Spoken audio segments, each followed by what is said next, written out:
Okay right buddies, so what happens is कि मेरे पास बहुत सारी क्वेरीज आती हैं कई बार कि सर ये समझ में नहीं आया, ये समझ में नहीं आया। एक बड़ी कॉमन सी क्वेरी आती है, सर पेरियोस्टियल रिएक्शन समझ में नहीं आई। तो इस वीडियो में मैं आपको पेरियोस्टियल रिएक्शन के बारे में बताऊंगा एक बार फिर से। राइट, छोटा रखेंगे वीडियो, मुझे मालूम है आपका समय बहुत ज्यादा कीमती है। Right now what happens is, आपको मालूम है, आपने पढ़ा हुआ है कि हर बोन के आसपास क्या होती है, periosteum. Right this now intra articular part, bone का जो पार्ट जॉइंट के अंदर होता है वहां सेलुलर पेरियोस्टियम नहीं होती, ये भी आपने पढ़ा हुआ है। नाउ होता क्या है कि जब भी बोन के अंदर आया कोई ट्यूमर, फाइन, ट्यूमर क्या करेगा, पेरियोस्टियम को उठा देगा। ट्यूमर बहुत सारे केमिकल छोड़ता है जिससे पेरियोस्टियम उठ जाती है अपनी जगह से। राइट, अब आपको पता है कि पेरियोस्टियम बोन के साथ जुड़ी हुई है। कैसे जुड़ी हुई है, शार्पी फाइबर के साथ। ट्यूमर ने पेरियोस्टियम को उठाया तो पेरियोस्टियम भी तो बदले में कुछ ना कुछ करेगी। पेरियोस्टियम क्या करती है, बोन बनानी शुरू कर देती है। पेरियोस्टियम ने ऐसे नई बोन बनाई और वो नई बोन शार्पी फाइबर के ऊपर बन जाती है। शार्पी फाइबर के ऊपर नई बोन बन जाती है। बस यही सार है किसका, सनबर्स्ट अपीयरेंस का। मान लीजिए ये, अब इसमें क्या हुआ, ये जो ट्यूमर है एकदम से उठ खड़ा हुआ।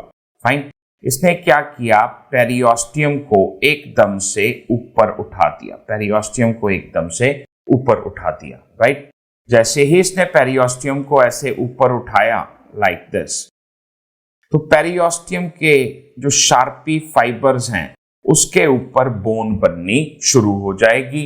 वो आपको कुछ इस तरह की नजर आएगी, कुछ इस तरह की नजर आएगी। देखो जी, इस फोटो को मैं थोड़ा सा छोटा करके दिखाता हूं। राइट, देखो जी, ये रही पेरियोस्टियम जो कि ऊपर उठ चुकी, उधर वाली पेरियोस्टियम बिल्कुल अभी नॉर्मल है। राइट, अब ये जो बारीक बारीक से फाइबर हैं, ये क्या है, शार्पी फाइबर्स। इसी के ऊपर नई बोन बननी शुरू हो जाएगी। पेरियोस्टियल रिएक्शन, ट्यूमर ने पेरियोस्टियम को उठाया तो पेरियोस्टियम ने आगे से क्या रिएक्शन दिया, यही है पेरियोस्टियल रिएक्शन। देखो, इस रिएक्शन को हम लोग क्या बुलाएंगे जी, सनबर्स्ट अपीयरेंस। देखो जी, यहां पे पेरियोस्टियम उठी और ये क्या है, नई बोन बनी। ये जहां पे ये तीर जा रहा, न्यू बोन किसने बनाई, नई बोन, पेरियोस्टियम ने। पेरियोस्टियम के नीचे से नई बोन बननी शुरू हुई और वो नई बोन कहां बैठ गई, शार्पी फाइबर्स के ऊपर। ये हमें एक्सरे पे नजर आ जाती है, हमें एक्सरे पे नजर आ जाती है। ये रहो जी, ये देख लो जी, पेरियोस्टियम उठ गई और नई बोन इसने बनानी शुरू की। नई बोन किसके ऊपर बैठ गई, शार्पी फाइबर्स के ऊपर। राइट, इधर भी देख लो जरा, फिर से वही। तो ये जो नई बोन है, ये बारीक बारीक सी लाइनें आपको नजर आ रही, ये क्या है, शार्पी फाइबर। राइट जी, अच्छा, एक और तरह की पेरियोस्टियल रिएक्शन अक्सर हम लोग देखते हैं, एग्जाम में बड़ी कॉमनली पूछी जाती है, क्या है, कॉडमैन ट्राइंगल। लो जी, कॉडमैन ट्राइंगल में क्या हुआ कि ट्यूमर इतना तेज गति से बढ़ा, ट्यूमर इतना तेज गति से बढ़ा कि पेरियोस्टियम को तोड़ के निकल गया बाहर।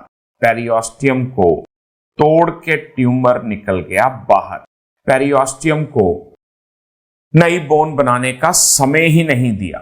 तो जब ऐसे ट्यूमर तोड़ के बाहर निकलता है, यहां पे जो एरिया बनता है ये वाला, इसको हम लोग बुलाते हैं जी कॉडमैन ट्राइंगल। ये क्या हुआ, कॉडमैन ट्राइंगल। यहां देखिए, ये जो एरो है ये क्या है, कॉडमैन ट्राइंगल। कॉडमैन ट्राइंगल, पेरियोस्टियम बस यहां से उठी और ये किसने उठाई, ये उठाई पेरियोस्टियम ट्यूमर ने, जो कि इतना तेज गति से बढ़ रहा था कि पेरियोस्टियम को फोड़ के बाहर निकल गया। एक फोटो दिखाता हूं, ये रहा, इधर देखिए, ये क्या हुआ, इधर से थोड़ा सा बड़ा पेन ले लेते हैं, ये पेरियोस्टियम को तोड़ के ट्यूमर निकल गया बाहर। पेरियोस्टियम को तोड़ दिया। ये वाला जो एरिया है ये हमें नजर आएगा कॉडमैन ट्रायंगल की तरह। इधर भी बना देते हैं जी, जब बनाने लगे हैं तो ये ऐसे, और ये पेरियोस्टियम इधर से ऐसे और इधर से ऐसे, बीचों बीच पेरियोस्टियम टूट गई। किसने तोड़ी पेरियोस्टियम? पेरियोस्टियम तोड़ी जी ट्यूमर, राइट। तो ये हुआ कॉडमैन ट्रायंगल एक्सेसिव ट्यूमर्स में, सॉरी एक्सेसिवली मैलिग्नेंट ट्यूमर में नजर आएगा, अग्रेसिव ट्यूमर्स में नजर आएगा। अगला है जी हमारा अनियन पील अपीयरेंस। जब आप प्याज को छीलते हैं तो आप क्या देखते हैं कि उसके अंदर बहुत सारी हैं लेयर्स। मान लीजिए ये बोन है, अनफॉर्चुनेटली इस बोन में हो गया ट्यूमर। ट्यूमर को रोकने के लिए पेरियोस्टियम ने नई बोन बनाई, ट्यूमर की ग्रोथ रुक गई। थोड़ी देर बाद ट्यूमर की ग्रोथ फिर से शुरू हुई, तो पेरियोस्टियम ने एक लेयर बोन की और जोड़ दी ऊपर, ट्यूमर की ग्रोथ रुक गई। ट्यूमर की ग्रोथ फिर से जब भी शुरू होगी, पेरियोस्टियम एक और लेयर डाल देगी, ट्यूमर की ग्रोथ रुक गई। फिर से ट्यूमर की ग्रोथ शुरू, तो फिर से पेरियोस्टियम ने नई बोन डाल दी। अल्टीमेटली क्या होगा, ऐसे लेयर्स बनने लगेंगे। आप देखो, ये पहली लेयर, ये दूसरी लेयर, ये तीसरी लेयर, ये चौथी लेयर। इसको क्या बोलते हैं जी? Onion peel appearance. कैरेक्टरिस्टिकली किस में नजर आती है? इविंग सार्कोमा में, राइट। अच्छा, यहां पे आपके सामने भाई जी दो फोटोग्राफ हैं। पहली photo salt and pepper skull, दूसरी फोटो रेन ड्रॉप स्कल। देखो, सॉल्ट नमक क्या होता है? White, fine. पेपर काली मिर्च क्या होती है? काले रंग की। तो यहां पे आपको एरिया नजर आएंगे बी, बी मतलब ब्लैक। काले रंग के एरियाज नजर आएंगे जहां से बोन डिस्ट्रॉय हो चुकी, फाइन। लेकिन यहां पे साथ के साथ आपको व्हाइट कलर के एरियाज भी नजर आएंगे जहां पे बोन डिपॉजिट हो रही है, जहां पे बोन डिपॉजिट हो रही है, राइट। तो हाइपर पैराथायराइडिज्म में कहीं बोन रिजॉर्प्शन मतलब डिस्ट्रक्शन, कहीं बोन स्क्लेरोसिस मतलब नई बोन का बनना। जबकि रेन ड्रॉप स्कल में आप क्या देखेंगे? रेन ड्रॉप स्कल में आपको सिर्फ ब्लैक ब्लैक ब्लैक, काले काले एरियाज नजर आएंगे। इसमें होती है मल्टीपल माइलोमा। तो बोन यहां वहां से टूट गई, लेकिन नई बोन बनने की कोई भी गुंजाइश नहीं है। आप देखो इसके वर्टेब्रा, इसके वर्टेब्रा भी तकरीबन काले से ही है। यहां पे कुछ भी नई बोन नहीं बनी, कुछ भी नई बोन नहीं बनी, राइट। तो ये है रेन ड्रॉप स्कल। पानी की ड्रॉप्स पड़ी छपाक जैसे, इधर आप देखिए जगह जगह ब्लैक डॉट छोड़ गई। रेन ड्रॉप स्कल किसमें नजर आएगी? मल्टीपल माइलोमा में। अच्छा, दूसरा आपका अक्सर एक क्वेरी होता है कि सर बताइए कहां पे सर्जरी करनी है, कहां पे सर्जरी नहीं करनी। सर्जरी आपने वहां करनी है जहां नॉन यूनियन के बहुत ज्यादा चांसेस हैं। For example, intracapsular neck of femur fracture, lateral condyle of humerus fracture, यहां आपने सर्जरी करनी ही करनी है, फाइन।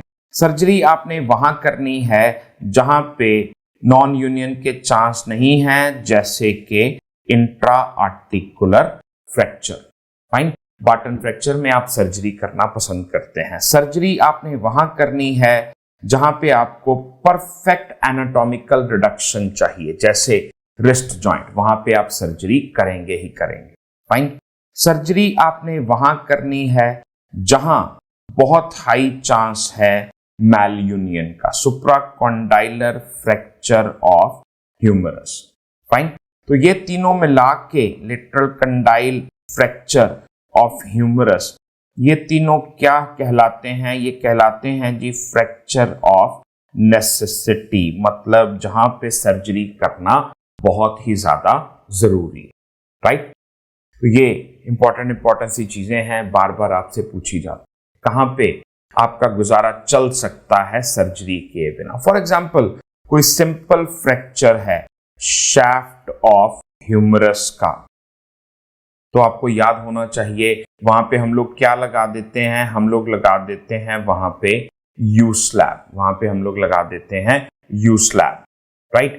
जहां पे मान लो लेट्स से आपके मरीज में कॉलिस फ्रैक्चर है, याद कीजिए वहां पे हम लोग क्या लगा देते हैं, हैंड शेक कास्ट, फाइन। जब स्केफॉइड फ्रैक्चर होता है जवान लोगों में, फाइन, तो आपको याद होगा वहां पे हम लोग क्या दे देते हैं, ग्लास होल्डिंग कास्ट। तो मोटा मोटा आप ऐसे भी याद रख सकते हैं, जहां पे किसी कास्ट का नाम दिया गया है वहां पे आपको सर्जरी नहीं करनी है, वहां पे आपका कास्ट से ही गुजारा हो रहा है, राइट। बाकी आप पढ़ते रहिए, मेरा नंबर आप सबके पास है। मेरी आपसे हाथ जोड़ के विनती है, कोई चीज आपको समझ में नहीं आती प्लीज मुझे बताइए, और मैं उसका एक वीडियो छोटा सा, ऐसे ही बहुत समय नहीं लेंगे आपका, 2-4-5 मिनट का वीडियो, और आपको बस इस चैनल पे डाल देंगे। जब भी आपको कोई चीज समझ में नहीं आती मुझे प्लीज बताइए, मैं वो वीडियोस डालता रहूं, right. Thank you so much for being with me.